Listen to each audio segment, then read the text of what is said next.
오늘 본문 말씀은 열왕기하 22장 8절부터 11절까지 말씀입니다. 대제사장 힐기야가 서기관 사반에게 이르되 내가 여호와의 성전에서 율법책을 발견하였노라 하고 힐기야가 그 책을 사반에게 주니 사반이 읽으니라.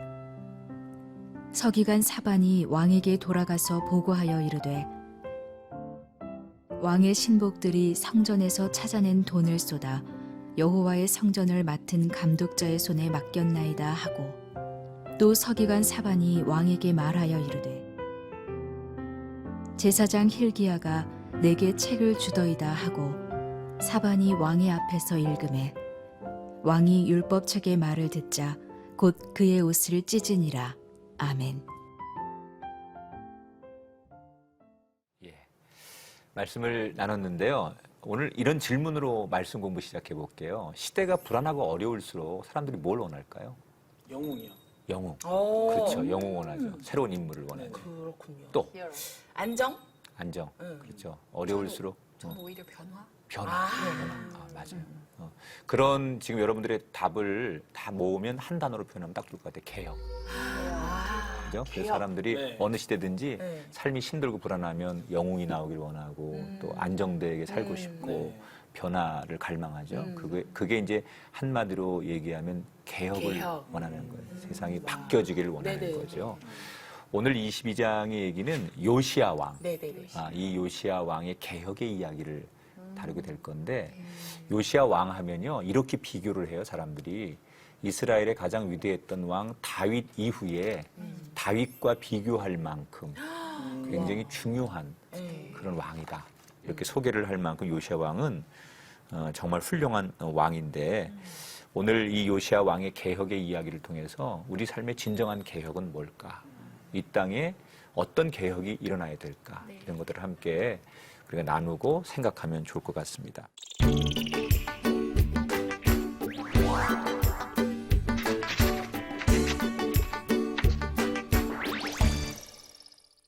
이 요시야 왕은 가정적으로는 굉장히 불행한 사람이에요. 왜냐하면 8살에 왕이 돼요. 8살이면 뭐 초등학교 1학년 때 왕 되는데 아버지가 왕이 된 지 2년 만에 죽어요. 요시야가 므낫셋의 손자거든요. 그러니까 아버지가 일찍 죽어요. 그래서 어린 나이에 할 수 없이 왕이 되는 거예요.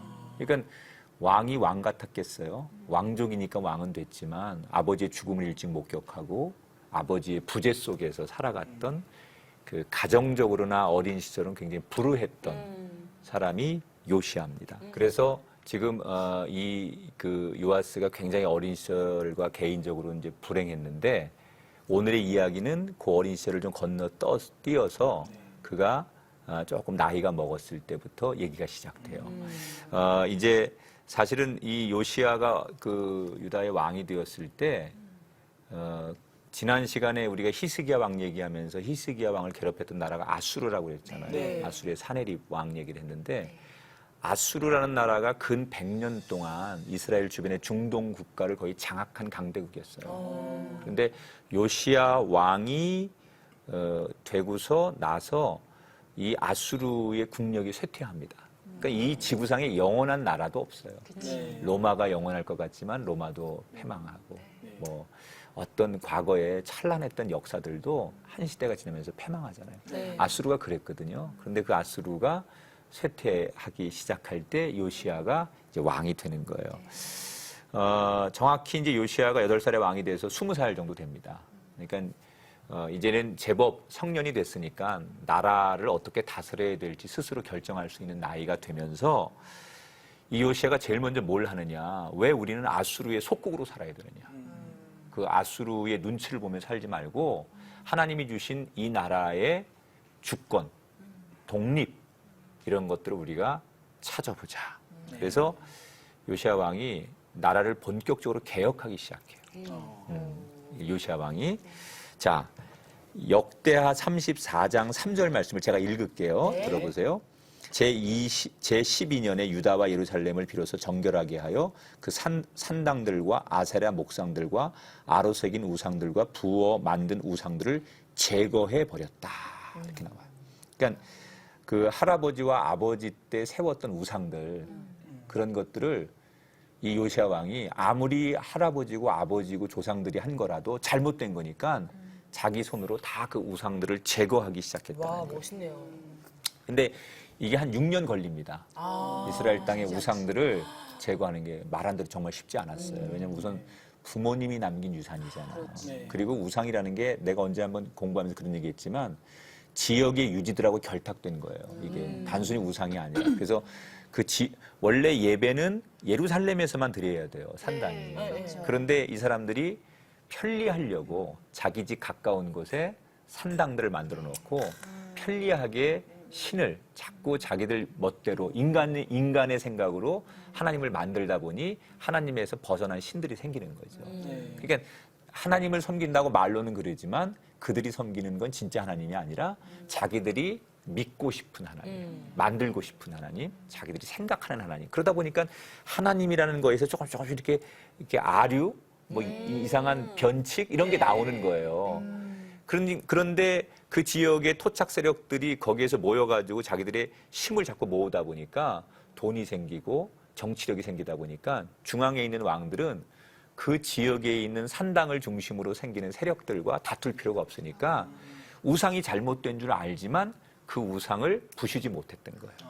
그러니까 단순히 종교적인 이유에서만이 아니라 그 뒤에는 정치적이고 경제적 논리가 깔려 있었기 때문에 우상을 손대지 못했는데 그걸 요시야가 8살에 왕 된 친구가 20살 되자마자 내가 죽으면 죽었지 이거 개혁하겠다. 그래서 아주 어려운 그러니까 부모가 남긴 유산과 싸워야 하고 또는 지역 유지들과 정말 정면 승부를 해야 되는 굉장히 왕권으로서는 위기를 만날 수도 있는 그런 모험을 요시야가 했다는 거에 대해서 역사학자들이 높이 평가를 하는 거죠.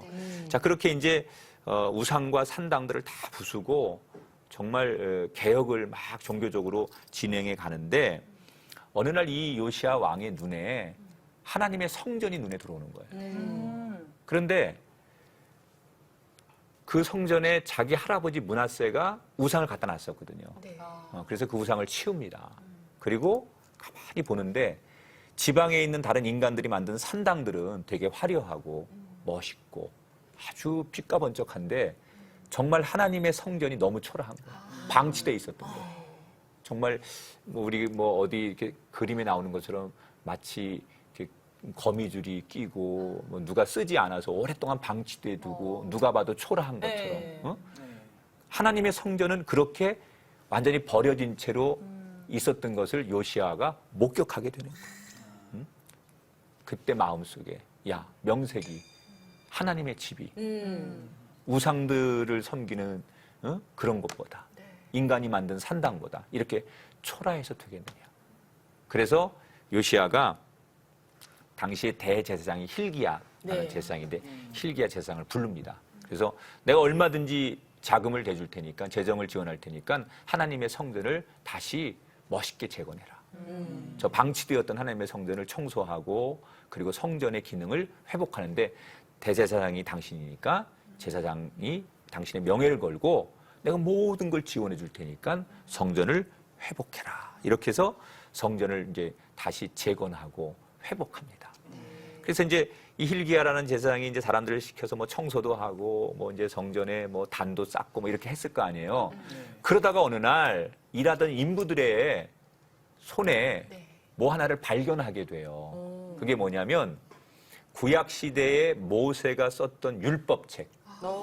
아마 역사학자들은 신명기의 사본일 것이다 이렇게 얘기를 하는데 근데 그게 오랫동안 성전에서 방치돼 있다가 그 성전을 청소하고 그 성전을 다시 세우다가 한 인부의 손에 그게 발견이 된 거예요. 그게 깜짝 놀란 거죠. 보니까 고서적인데 이게 너무너무 귀한 거란 말이야. 대제사장이 볼 때. 그러니까 이게 대제사장이 hil기야가 자기가 이거를 혼자 가지고 있을 수가 없으니까는 이것을 왕 앞에 가지고 나갑니다. 그리고 이야기해 주는 거예요. 이게 얼마나 가치 있는 건지. 그 위대했던 우리의 조상 모세가 하나님 앞에 받았던 말씀을 기록해 놓은 율법인데 이게 성전에 그동안 방치되어 있느라고 발견이 안 됐는데 지금에서 발견이 된 거예요. 그리고 왕 앞에 이 율법책을 갖다 놨더니 왕이 그 율법책을 한번 읽어보자. 어. 그래서 제사장에게 율법책을 읽어봐라. 네. 그리고 왕이 듣는 거예요. 그래서 쭉 그 하나님의 그 율법을 쫙 읽는 도중에 히스기야가 이렇게 눈을 지그시 감고 그 말씀을 듣고 있다가 쏟아지는 눈물을 주체하지 못합니다. 어. 하나님 말씀을 들으면서 그냥 눈물이 나요. 말씀이라는 게 이게 흔해 터진 것 같고 수없이 대할 수 있는 것 같지만 말씀은 진짜 우리를 그냥 눈물 나게 하고 우리를 웃게 하고 우리를 에너지 있게 하는 게 말씀이에요. 아멘. 그게 나는 은혜라고 생각해요. 아멘. 그리고 그 울음이 점점점 격해지다가 그걸 참지 못하고 어깨가 들썩거리면서 어. 그 신하들이 다 보는 앞에서 그냥 땅바닥에 내려와서 통곡을 하면서 울기 시작합니다. 왜 요시야는 말씀을 듣다가 그렇게 통곡하며 울게 되었을까? 자, 13절 말씀을 선정 씨가 읽어볼게요. 22장 13절이요. 네. 너희는 가서 나와 백성과 온 유다를 위하여 이 발견한 책의 말씀에 대하여 여호와께 물으라. 우리 조상들이 이 책의 말씀을 듣지 아니하며 이 책에 우리를 위하여 기록된 모든 것을 행하지 아니하였으므로 여호와께서 우리에게 내리신 진노가 크도다. 그래서 오셨구나.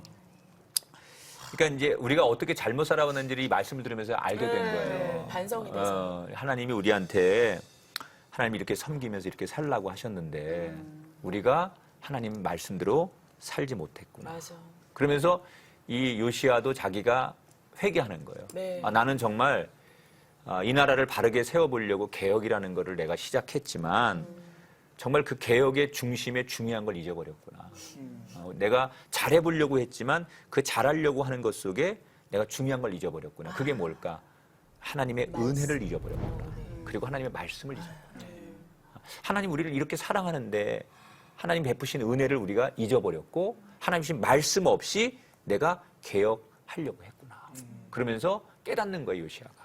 그러니까 내 욕망과 이름으로 그렇게 개혁하는 게 아니라 하나님의 은혜와 말씀으로 개혁이 돼야 되는데 그거 없이 개혁을 하려고 했구나라는 것에 대해서 요시야가 회개하기 시작하는 거예요. 그래서 하나님 앞에 내가 잘못했습니다. 나는 잘하는 줄 알았는데 우리가 그렇잖아요. 때로는 네. 누군가를 향해 세상을 향해 날카로운 말을 할 수 있고 지적을 할 수 있고 약자의 편이 된다고 하면서 소리를 낼 수 있어요. 우리가 늘 누군가에게 바른 얘기를 하고 옳은 얘기를 할 때 조심해야 될 것은 하나님의 말씀을 의지하고 하나님의 사랑을 바탕으로 그 은혜를 잊지 않는 것 속에서부터 출발할 때 그게 좋은 지적이 될 수 있고 개혁이 될 수 있다. 아멘. 이 지금 요시야가 그 말씀을 다시 기억하면서 잊었던 은혜를 기억하면서 통곡하잖아요. 네. 우리는 개혁한다 그러면 변화한다 그러면 여자들 머리부터 잘라. 고상한 사람은 내가 이렇게 살면 안 되겠어. 변화해야 돼. 그러면 다시 목표를 정하거나 뭐 계획을 짜거나 시간표를 옮겨보거나 아니면 이사를 하거나 이게 사람들이 보통 새로운 변화를 할 때 가장 많이 쓰는 방법이에요. 근데 이게 다 뭐예요? 겉모습이에요. 그렇죠? 머리를 자르거나 여행을 하거나 뭐 이사를 하거나 한번 뭐 이렇게 청소를 해가지고 인테리어를 바꿔보거나 이게 잠시 동안의 나의 삶의 개혁의 변화에 뭐 도움은 될 수 있을지 모르지만 근본이 안 바뀌는 거예요. 맞아. 내 속에서부터 네. 변화가 없는데 겉에 걸 아무리 많이 바꾼들 그게 개혁일 수 있냐는 거예요. 그러니까 인간들이 지금 하고 있는 유행처럼 번지는 난 변화를 위해서 나 지금 머리도 좀 잘라보고 이 손톱 모양도 좀 바꿔보고 나 지금 변화를 줄 거야. 계약했어. 나 뭐 이렇게 살 거야. 이런 것들이 네. 도움이 안 되는 건 아니에요. 그러나 우리가 말씀을 아는 사람으로서 네. 그것이 진정한 변화는 아니다. 그 변화는 하나님 말씀에서 시작돼야 되고 아멘. 잊었던 은혜. 내가 하나님의 은혜로부터 멀리 떨어져 왔구나. 하나님이 나한테 이런 걸 주셨는데 내가 그 은혜를 잊고 살았구나. 이렇게 잊었던 말씀을 다시 회복하는 것으로부터 우리는 진정한 변화를 꿈꾸는 사람이 돼야 된다. 아멘. 이런 거잖아요. 우리 가만히 다시 돌아보면 그때 하나님이 날 그렇게 사랑하셨는데 그때 내가 그렇게 울고 있을 때 다 나한테 비난할 때 하나님은 조용히 그 밤에도 찾아오셔서 울지 맞아. 마라. 그러면서 나와 함께 슬퍼하시고 내 마음을 아신다는 듯이 맞아. 나를 다독거려 주셨는데 나는 그 은혜를 잊고 사는 거예요. 그래서 그 은혜를 회복한다는 게 그런 거죠. 그렇게 나한테 정말 절절히 사랑을 주셨던, 아무도 없을 때 끝까지 내 편이 되셨던 그 하나님이 나의 하나님인데 라는 것을 다시 기억하는 거예요. 그것이 지금 요시야에게 온 거야. 그래서 요시야는 다시 한번 겉의 개혁만이 아니라 내면의 개혁을 하기 위해서 이 말씀이 하나님에게 찾아왔던 거죠. 그러니까 오늘 우리가 요시야 왕의 모습을 통해서 여러분이 혹시 변화를 꿈꾸시거나 목표를 새롭게 갖거나 꿈을 가질 때 그때 항상 먼저 생각할 것은 먼저 하나님이 나에게 주신 은혜, 이걸 기억하고 또 말씀을 들으면서 그 말씀이 채워지면서 변화를 하라는 거예요. 그 내 내면에 뭔가 있을 때 그때 머리도 자르면 그 효과가 있는 거예요. 그때 여행도 효과가 있는 거예요. 무조건 자르지 말고. 그냥 무조건 내 마음은 여전히 공허하고 그런데 그냥 피하고 싶어서 하는 게 아니라 내 내면의 말씀과 하나님의 은혜를 기억, 그래. 이거보다 더 어려울 때 하나님께서 나와 함께 하셨고 그때 이런 말씀 주셨는데 그러면서 하는 여행, 그러면서 하는 삶의 변화가 진정한 변화고 개혁이다. 그것을 우리가 놓치지 말자. 이게 첫 번째 주제고요.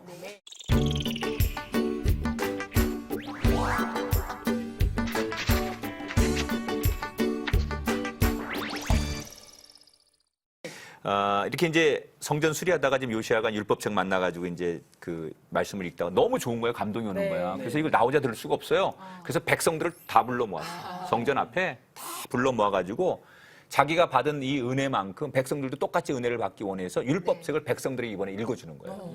왕이. 자, 하나님 말씀 읽어주는데 23장으로 넘어가 보세요. 2절 말씀을 우리 현진 씨가 한번 읽어봐요. 이에 왕이 여호와의 성전에 올라가매 유다 모든 사람과 예루살렘 주민과 제사장들과 선지자들과 모든 백성이 노소를 막론하고 다 왕과 함께 한지라. 왕이 여호와의 성전 안에서 발견한 언약책의 모든 말씀을 읽어 무리의 귀에 들리고. 이야, 거기 들리고라는 말. 와. 모든 것은요 들음에서 시작되는 거예요.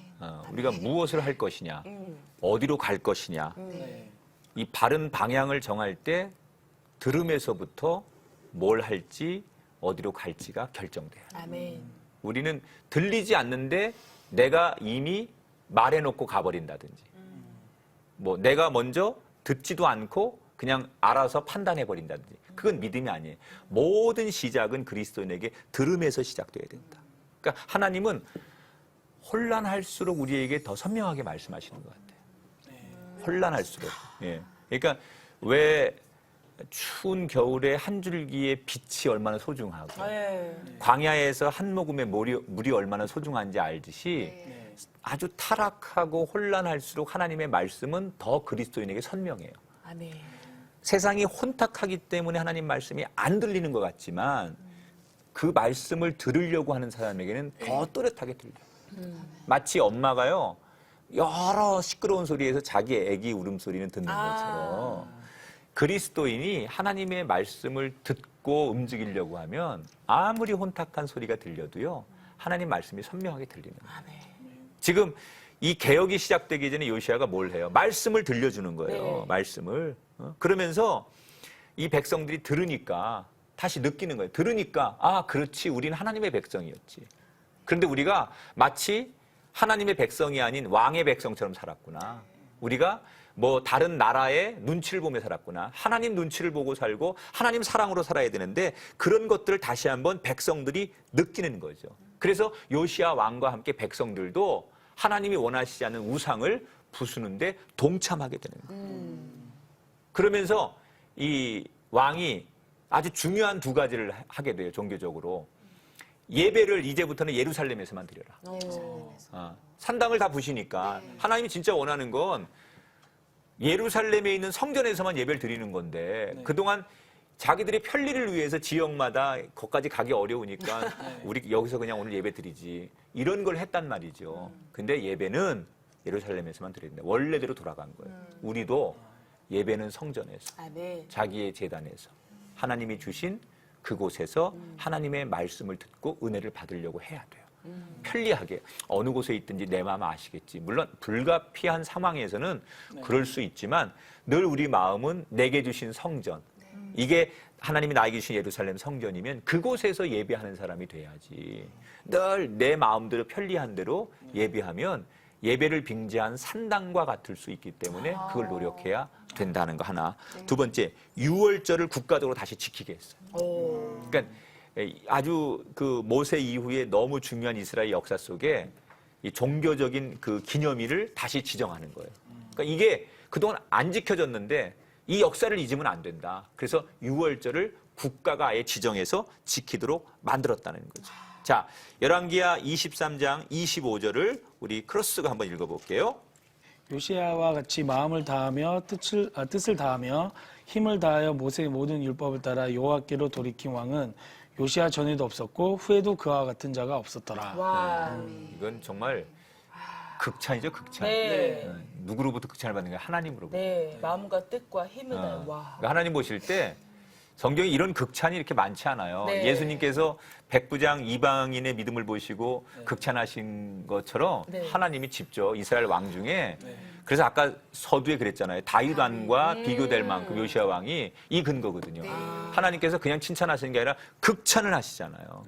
그러니까 우리도 사실은 이게 사람들 앞에 그 칭찬받는 것보다는 하나님께 이렇게 극찬받는 사람이 되면 역사적으로 우리가 이렇게 요시야 왕처럼 다윗과 비교될 만큼 훌륭한 삶이었다라고 인정받게 된다는 거죠.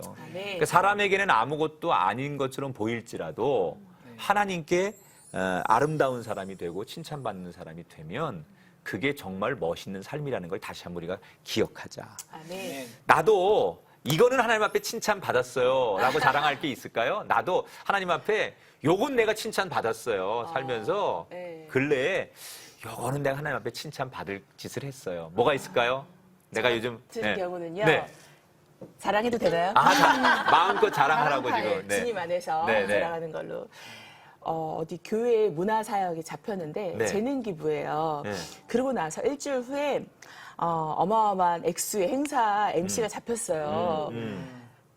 이게 마음이 같은 날인 거예요. 그럴 때가 있죠. 있죠. 근데 약속을 했잖아요. 막 갈등이 되는 거예요.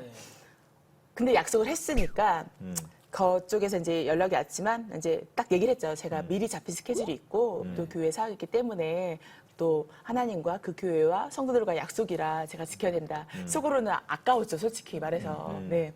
근데 그거를 딱 내려놓고 나니까 마음 가운데 그런 말씀이 생각나는 거예요. 너는 내가 기뻐하는 자로다. 이런 말씀이 딱 생각나는 거예요. 그랬을 것 같아 하나님께서. 그래가지고 그리고 또 그 하나님의 성품을 예전에는 안 그랬는데 딱 그 성품을 다시 한번 믿게 된 거예요. 하나님은 이렇게 하나님한테 전적으로 먼저 우선순위를 뒀을 때 더 큰 것을 나중에 또 예비하고 준비해 주시니까 네, 그렇게 되더라고요.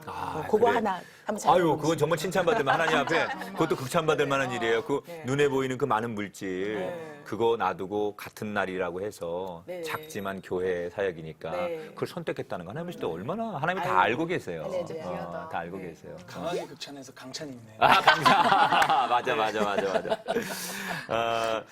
이게 우리가 이제 이렇게 하나님 앞에 칭찬받는 사람, 이게 얼마나 우리 삶에 중요한가를 우리가 깨닫게 되는데, 이 요시야가 이렇게 참 훌륭한 삶을 살았어요. 우리가, 하나님이 이렇게 극찬하셨으니까, 요시야에게는 정말, 시온의 대로 평탄한 길이 열리겠지라고 생각했는데, 불행하게도 요시야의 역사는 달라지지 않아요. 그 환경은 변하지 않아요. 이제 요시야 왕 때 아수르가 거의 중동을 한 100년 정도 쥐고 있었다고 그랬잖아요. 네. 이 100년 정도 아수르가 차지하던 이 메소포타미아 지역의 강대국의 챔피언 자리에 새로운 나라가 도전하죠. 그게 바벨론이에요. 그러니까 아수르가 가지고 있던 강대국의 자리를 다시 바벨론이라는 나라가 이 중동 지역을 장악하게 돼요. 네. 그런데 이 바벨론이 새로운 그 강대국으로 부상하는 거를 옆에서 견제하는 나라가 하나 있었어요. 그게 이집트예요. 그래서 아수르는 쇠해지고 바벨론은 강대해지고 이집트가 옆에서 바벨론과 라이벌이 되니까 이집트가 아수르를 돕는 거예요. 바벨론을 견제하기 위해서. 그런데 그 사이에 지금 이 유다의 요시야 왕이 이집트가 아수르를 도우려고 할 때 길을 내주지 않아요. 왜냐하면 요시야 왕과 이 유다는 아수르한테 그동안 히스기 왕 때부터 얼마나 많은 고통을 당했어요. 그런데 그 아수르가 이제 쇠퇴해지는데 이집트가 아수르를 도와주면 다시 아수르가 일어나가지고 또 이스라엘을 계속 괴롭힐 거니까 요시야 왕은 어쨌든 간에 자기들에게 지난 100년 동안 아주 괴롭혔던 아수르가 망하길 원하는 거예요. 그쵸. 그래서 이집트에게 길을 내주지 않아요. 그래서 아수르가 망합니다.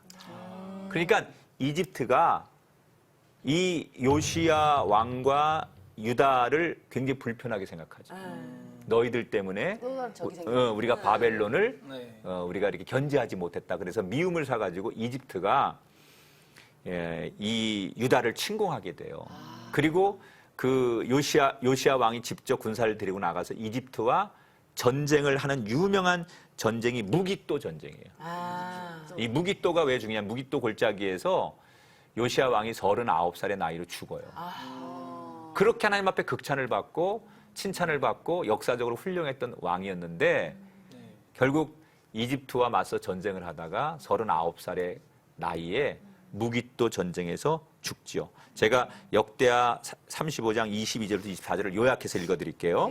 무깃도 골짜기에 이르러 싸울 때 활 쏘는 자가 요시야 왕을 쏜지라 그 부하들이 그를 병거에서 내리게 하고 그의 버금 병거에 태워 예루살렘에 이른 후에 그가 죽으니 그의 조상들의 묘실에 장사되니라. 그러니까 하나님께서 이 그 유다 왕을 유다의 나라를 지켜주지 않는 거예요. 그래서 이집트가 다시 그 아수르만큼 유다를 괴롭히기 시작합니다. 이집트가 들어와 가지고요. 이 요시야 왕의 아들이 여호와하스예요. 이 여호와하스를 자기들 마음대로 네가 왕해 이렇게 시켜놓고서 석 달 만에 마음에 안 든다고 갈아칩니다. 그러니까 이미 유다는 완전히 이제 더 강한 강대국인 아수르보다 더 강해진 이집트의 손에 의해서 좌지우지되는 꼭두가시 국가로 전락이 되는 거예요. 그러니까 이렇게 유다 왕국은 아수르의 손에서 벗어나는 듯 했는데 또 바벨론이라는 강대국이 옆에서 견제를 하다가 결국 이집트의 손에 의해서 이렇게 저렇게 많은 어려움을 당합니다. 그리고 요시야 왕이 죽은 20년이 지난 다음에 이 유다는 완전히 망하게 돼요. 자, 그럼 여기서 이제 우리가 그렇게 선한 왕이었고 다윗과 비교할 만큼 칭찬받는 극찬을 받은 왕이었는데 개혁을 하려고 종교개혁도 하고 하나님 앞에 우상과 산당도 다 부시고 하나님 기뻐하는 일만 했는데 왜 지켜주지 않으신 걸까? 지난 시간에 불신자는 왜 잘 됩니까? 라는 질문과 같은 맥락일 수도 있는데 왜 요시야 왕이 그렇게 개혁하고 하나님 앞에 칭찬받을 일을 많이 했는데 요시야 왕 때 하나님께서 요시야를 지켜주지 않고 20년 지난 다음에 유다는 망한 걸까? 그 이유가 있습니다. 자, 그것은 이미 요시야 왕 이전에 선조 때부터 조상들 때부터 하나님의 계획이 정해져 있었던 거예요. 자, 성경을 볼게요. 열왕기하 23장 26절 우리 건희 씨가 한번 읽어볼게요. 그러나 여호와께서 유다를 향하여 내리신 그 크게 타오르는 진노를 돌이키지 아니하셨으니 이는 므낫세가 여호와를 경노하게 한 그 모든 경노 때문이라. 이미 므낫셋 왕 때 하나님께서 더 이상 보다 못해 너희 민족을 내가 멸하리라 라고 이미 결정을 하신 거예요. 그러니까 이거를 쉽게 우리 시청자들이 이해하려면 이렇게 이해하시면 될 것 같아요. 사형 판결을 받은 죄수가 있어요. 네. 네. 그런데 판결을 받았어요. 그냥 교도소에 수감돼가지고 그 집행 날짜를 기다리는 거예요. 1년이든 2년이든. 그렇다고 해서 그게 사는 게 아니죠. 이미 판결을 받으면 결정 나는 거예요. 사형수로. 이스라엘 역사는 이미 므낫셋 왕 때 하나님께서 사형 판결을 내린 거예요. 네. 그런데 그걸 집행을 안 하고 계셨던 거죠. 다만 요시야가 나와서 스스로 이게 잘못된 거구나. 말씀을 읽다가 깨닫고 진짜 하나님 앞에 우리가 은혜를 회복하고 말씀대로 살아야지라고 했지만 이미 므낫세 왕 때 자기 할아버지 때부터 있었던 이런 죄악으로 인해서 하나님께서 사형 판결을 내린 이스라엘의 그 약속에 대한 번복이 이루어지지 않는 거예요. 역시 우리가 알아야 될 지키시는 거. 하나님. 네. 우리가 알아야 될 거. 내 삶은 내 삶이 아니에요. 나 때문에 내가 잘못 살면 나로 인해서 내 후손들이, 내 자손들이 또는 내 가족들이 이미 하나님 앞에 내가 받은 죄악으로 인한 징계 때문에 큰 어려움을 당할 수 있다는 거예요. 그래서 내 인생은 내 거니까 너희들은 너희들도 살아. 그거 여러분 맞지 않는 얘기예요, 성경적으로. 내가 잘 살아야 내 자식들이 그 복을 누리는 거고요. 내 자식들이 아무리 잘 살려고 해도 내가 하나님 앞에 한번 버림받은 것이 결정이 되면 안 돼요. 그래서 우리는 나만의 삶이 아니라 어려워도 내 자손들의 삶, 가족들의 삶을 생각해서라도 내가 늘 진실하게 살려고 노력을 해야 된다. 그러니까 이 요시야 왕이 정말 훌륭한 왕이었지만 하나님의 그 역사의 계획을 거스릴 수는 없었다. 그런 좀 아픔을 이스라엘 역사 속에서 우리가 발견하게 됩니다. 네. 자, 그런 슬픔을 우리가 뒤로하지만 그러나 요시야 왕이 하려고 했던 개혁, 이건 우리가 정말 배울 만하다. 네. 진정한 개혁은 뭐라고요? 하나님 말씀으로 돌아가는 네, 거예요. 아멘. 하나님의 은혜를 회복하는 거예요. 그러니까 들어야 될 말씀을 안 듣고 개혁하는 건 있을 수가 없네요. 개혁의 기준이 뭐예요? 내 생각이 개혁의 기준은 아니잖아요. 많은 사람들이 얘기한다고 그게 개혁의 기준은 아니잖아요. 물론 억울한 소수의 사람도 얘기도 중요하지만 그게 우리의 개혁의 기준이 돼서는 안 돼요. 말씀이 개혁의 기준이 돼야 된다. 그러려면 말씀을 들어야 되는데 우리가 말씀을 듣지 않으면서 우리는 뭔가 하나님 앞에 개혁을 하겠다. 이것은 어울리지 않는 얘기니까 요시야의 개혁을 통해서 우리가 진짜 변화하고 싶다. 또 새로운 목표를 이루고 싶다. 그렇다면 우리 뭐 해야 될까? 말씀으로 돌아가서 말씀은 나에게 뭐라고 말하는지 그 은혜를 기억하면서 하나님의 음성을 들으면서 변화를 꿈꾸는 진짜 요시야 왕 같은 개혁자가 되자. 이것이 오늘 말씀의 결론입니다. 오늘 말씀 정리 한번 해보죠.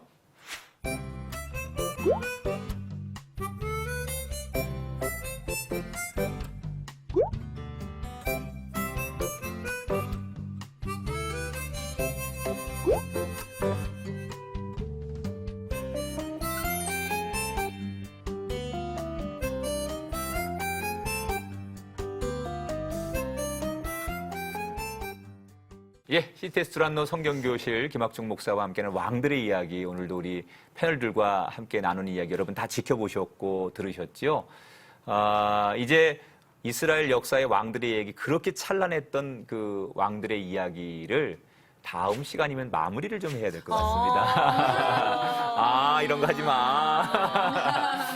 다음 시간이 24장이거든요. 네네. 한번 읽어보시면서 어떻게 하나님께서 이제 역사를 마무리하시고 또 새로운 역사를 일으키시는지 우리가 함께 보도록 할 텐데 말씀을 좀 같이 읽고 그리고 만났으면 좋겠습니다. 네. 한 주간 동안 또 말씀 속에 승리하는 여러분 되시기를 축복하면서 네. 오늘 방송 마치면서 제가 모두를 위해서 함께 기도하는 시간 갖도록 하겠습니다. 네. 하나님 고맙습니다. 수많은 왕들을 통해서 특별히 요시야 왕이 오늘 우리가 어떻게 살아야 되는지를 가르쳐준 또 하나의 위대한 영웅이었습니다. 원래의 자리로 가야 하는데 우리는 그 자리가 너무 고리타분하다고 생각하거나 내가 있어야 할 자리가 아니라고 생각합니다.